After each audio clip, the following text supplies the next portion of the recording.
Good evening friend, কেমন আছো তোমরা সবাই? আশা করছি খুব ভালো আছো, আর আমিও খুব ভালো আছি। চলে এসেছি আরেকটি নতুন ভিডিও নিয়ে।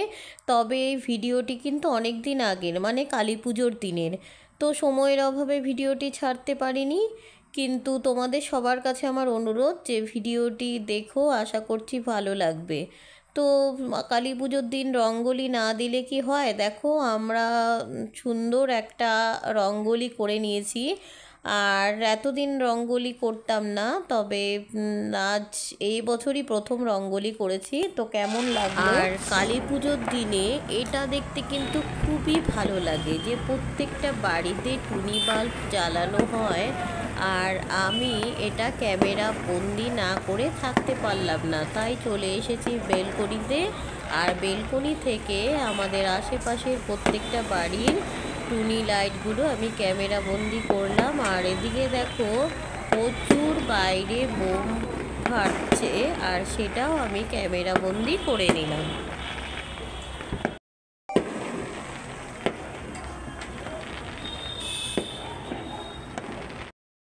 আর এদিকে কর্তামশাই ডাব চিংড়ি খাবে, তাই সকালবেলা একটা ডাব নিয়ে এসেছিল, এখন সেটাকেই ফুটো করছে।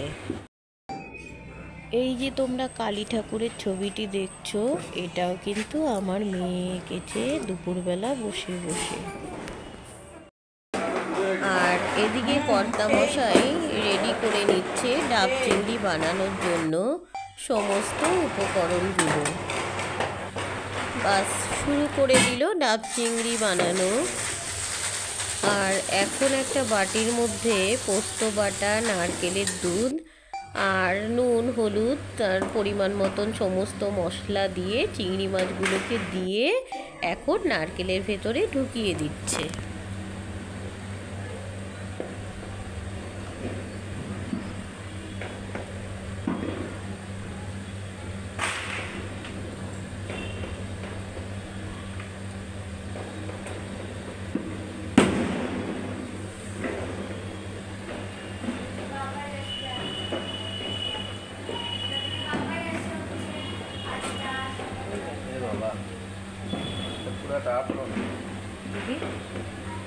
এইটাই না, আর একটু ইয়ে করতে হইতো জানো।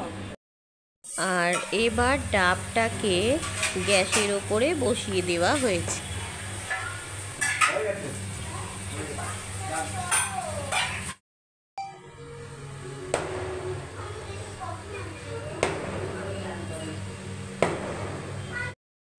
আর ডাব চিংড়ি বসিয়ে দিয়ে আমরা চলে গেলাম আমাদের ছাদে বাজি ফাটাতে।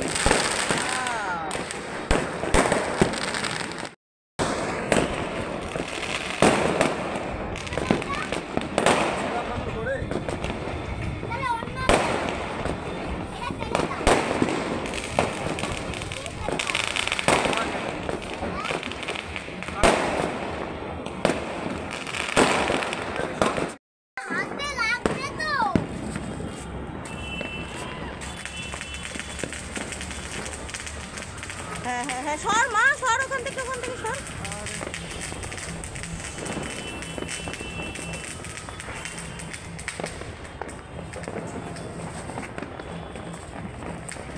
আর এদিকে আমরা ফানুসও উড়িয়ে নিলাম, কিন্তু সবগুলো ফানুস ওড়ানো হলো না, কারণ আজ এত হাওয়া ছিল যে ভয়ে আমরা সব ফানুস ওড়াতে পারলাম না।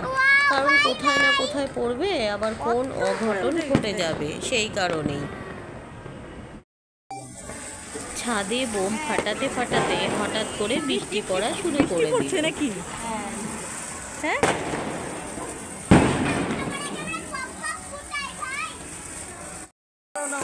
কি করবো? এদিকে আসো, লাগাও।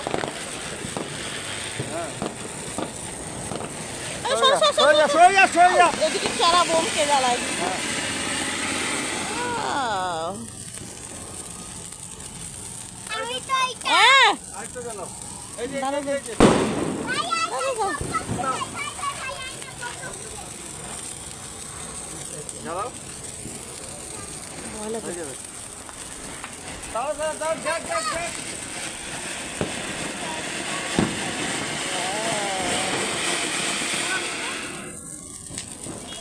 কিন্তু হালকা হালকা বৃষ্টি পড়ছিল দেখে আমরা কিন্তু সবগুলো বাজি ফাটানোর পরই ঘরে এলাম।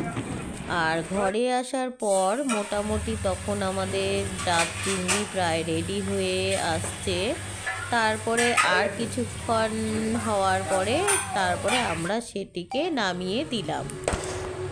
যদিও আজকে ফার্স্ট টাইম ডাব চিংড়ি আমাদের বাড়িতে বানানো হচ্ছে, আর এর আগে আমরা খেয়েছি, তবে বাইরে থেকে এনে, কিন্তু কেমন হবে জানি না।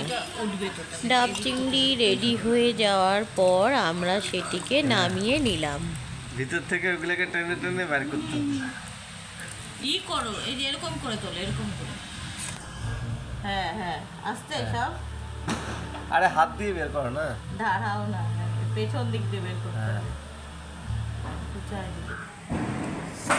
আরে বাপরে বাপ, কি গরম স্বপ্না, সেই গরম। গরম তো হবেই। হ্যাঁ, হবেই।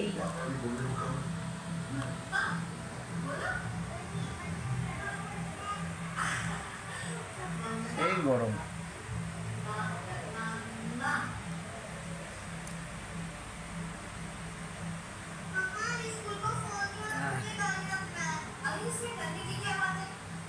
হাতা দিয়ে বের করো। হ্যাঁ, ওই যে হাতাটা দিয়ে বের করো। ডাবটা এত পরিমাণে গরম হয়ে গেছিল যে আমরা ডাব চিংড়িগুলো ডাবের ভেতর থেকে কেমন করে বের করব সেটাই তাল পাচ্ছিলাম না। কোনো সময় মনে হচ্ছে হাত দিয়ে বের করি, কোনো সময় মনে হচ্ছে হাতা দিয়ে বের করি, বা কোনো সময় চামচ দিয়ে। অলরেডি বের করা হয়ে গেছে, তারপরে এখন খাওয়াও শুরু করে দিয়েছি। কিন্তু বিশ্বাস করো যে অসাধারণ হয়েছিল খেতে।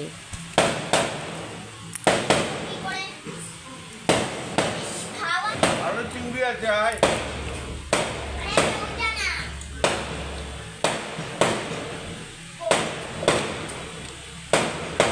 কি মোবাইল?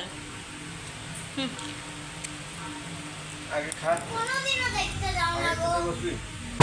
খেতে বসবি, খাওয়াটা খাবি, দাও না। খাওয়াটা খাবি। না।